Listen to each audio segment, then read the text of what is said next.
Today we are talking about people pleasing. Any people pleasers in the room today? If so, I invite you to grab that favorite beverage and settle down in a comfy chair because we are going to dive right into it. We're going to get to the bottom of the mindset of a people pleaser, and we are going to learn how to break free from it.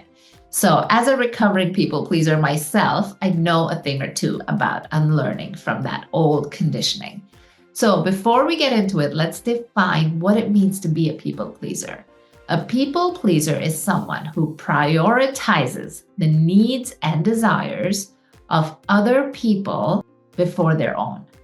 And it is almost always at the cost of their own happiness. I have personally aced the game of people pleasing so much that I could not only creatively and passionately provide for the people in my life, but I could also intuitively anticipate their needs before they even knew they needed something, and I was ready with that, right? So that's the level of people pleasing I was used to in my life. But it wasn't all rainbows and sunshine. I started to become resentful, frustrated, and confused. Resentful from doing too much at the cost of being exhausted, frustrated from not receiving that back, and feeling lost because it didn't make sense why giving wasn't bringing me joy, right? This was supposed to be a joyful thing to do, and it wasn't bringing me joy.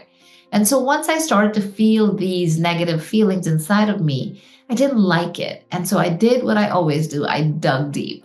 I peeled the layers of my conditioning, and I found that this is something I was taught as a child and applauded for every time I gave or sacrificed for someone else. My role models were all the same. They were always sacrificing for other people's joy. They were always giving more than they had. And this is what I saw modeled around me. This was the definition of being good in my childhood. And who doesn't want to be validated as a child, right? We do everything that we are applauded for over and over in order to receive more and more of that validation. But I didn't even realize I was doing it until I started to dig deep, right? It was only when I began to get triggered by this that I began to gain awareness of my patterns. And then I also looked around and I saw other people who were, being liked and loved, even though they set solid boundaries, even though they respected their own thoughts and feelings and shared them openly and spoke up when they needed to. And this got me intrigued. And I was like, how is it that these people can get away with setting boundaries and still are liked and respected? I mean, something's got to give here. And what am I doing wrong? So I started to, understand that it was my conditioning. And once I understood that, things started to change for me. The beautiful thing here that I see in hindsight is that the minute I became open to learning more about myself and this pattern that I had developed, I began to attract the people and opportunities who would help me understand it better. I saw friends who modeled this whole idea of setting boundaries for me. I had someone give me a book called Boundaries, and I realized that I wasn't the most generous person in the world. I was just seeking that approval and wanted everyone to like me, right? And if people were responding to that, I had no right to be upset. In fact, I had taught them and enabled them to treat me that way, to know that I was always going to be the one standing up and raising my hand, to know that I was always going to go out of my way to make them feel good. And so with this realization came the understanding that now, if I wanted things to change, the onus of that change was now on me. This is where I had to choose. Do I stay in my comfort zone even though it doesn't feel great? Or do I step out even if it's hard to change my ways? And over time, the frustration led me to choosing how to try the hard way because I didn't like feeling resentful. And that was something that I decided early on that I don't like the way this feels. So I need to get rid of it. And so I did that back and forth dance for a few years of doing the people pleasing and learning how to say no and practicing and trying.